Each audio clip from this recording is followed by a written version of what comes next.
సాధించడమే మీ లక్ష్యమా? ఎంబీబీఎస్ సీట్ల గైడెన్స్ కోసం తప్పక విచ్చేయండి మెగా ఎడ్యుకేషన్ మేళా.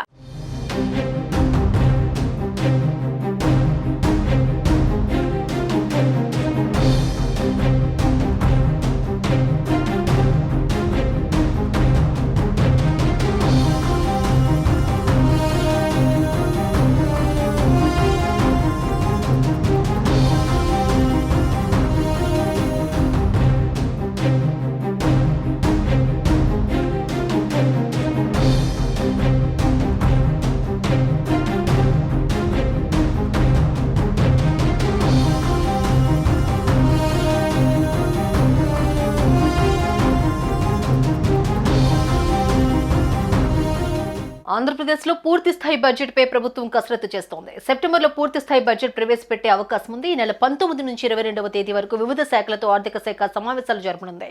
దీంతో బడ్జెట్ అంచనాలు పంపాలని కోరుతూ అన్ని శాఖల ఉన్నతాధికారులకు ఆర్థిక శాఖ సర్క్యులర్ కూడా జారీ చేసింది. కొత్త ప్రభుత్వ ప్రాధాన్యతలను దృష్టిలో పెట్టుకుని అంచనాలు పంపాల్సిందిగా ఆర్థిక శాఖ సూచనలు చేసింది. ప్రస్తుత ఆర్థిక సంవత్సరంలో 2 సార్లు ఓటాన్ అకౌంట్ బడ్జెట్తో ఏపీ ప్రభుత్వం నెట్టుకొస్తోంది. ఈ నెల 31వ తేదీలోగా బడ్జెట్ అంచనాలను పంపాలని ఇప్పటికే అన్ని శాఖలను ఆర్థిక శాఖ కోరింది. ఈ నేపథ్యంలో సంక్షేమ పథకాలకు పూర్తి స్థాయి బడ్జెట్లో నిధులు కేటాయించే అవకాశం ఉంది. ఈసారి బడ్జెట్లో ప్రభుత్వం అమలు చేయాల్సిన పథకాలకు నిధులు కేటాయింపు చేయనున్నట్లు తెలుస్తోంది. ఇప్పటికే పెన్షన్ 4,000 రూపాయలకు పెంచి ప్రభుత్వం అమలు చేస్తోంది. దసరా నుంచి మరో 2 పథకాలను ప్రారంభించాలని భావిస్తోంది. ఎన్నికల్లో హామీ ఇచ్చిన విధంగా మహిళలకు ఉచిత బస్సు ప్రయాణం, ఏడాదికి 3 ఉచిత గ్యాస్ సిలిండర్ల అమలు దిశగా కసరత్తు సాగుతోంది. ఈ 2 పథకాలకు అవసరమైన బడ్జెట్ కేటాయింపులు ఈసారి ప్రతిపాదిస్తారని సమాచారం. ఇక వచ్చే సంక్రాంతి వేళ అన్నదాత సుఖీభవ నిధులు రైతుల ఖాతాల్లో జమ చేయాలని ప్రభుత్వం ఆలోచన చేస్తున్నట్లు తెలుస్తోంది. అమ్మకు వందనం, మహిళలకు 1,500 రూపాయలు వంటి నిర్ణయాలు మాత్రం వచ్చే ఆర్థిక సంవత్సరం నుంచి అమలు చేసేలా కార్యాచరణ సిద్ధం చేస్తున్నట్లు సమాచారం. మరోవైపు జూలై 23న కేంద్ర ప్రభుత్వం ప్రవేశపెట్టిన బడ్జెట్లో ఏపీకి చేసిన కేటాయింపులకు సంబంధించిన నిధులను వెంటనే విడుదల చేసేలా చర్యలు తీసుకోవాలని ప్రధాని నరేంద్ర మోదీకి ఏపీ సీఎం చంద్రబాబు నాయుడు విజ్ఞప్తి చేశారు. ఇంకా కేంద్ర ఆర్థిక శాఖ మంత్రి నిర్మలా సీతారామన్, హోంమంత్రి అమిత్ షాలకు ఇదే విషయాన్ని తెలిపినట్లు ముఖ్యమంత్రి వెల్లడించారు.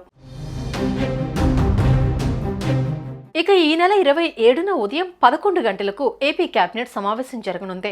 ఈ కేబినెట్ భేటీపై సీఎం చంద్రబాబు నాయుడు మార్కు పడనుంది. పేపర్ ఏమీ లేకుండా ఈ కేబినెట్ భేటీ నిర్వహించనున్నారు. పేపర్ రహిత కేబినెట్ సమావేశం అని చెప్పొచ్చు. ట్యాబ్ ద్వారా కేబినెట్ భేటీ నిర్వహించాలని నిర్ణయం తీసుకున్నారు.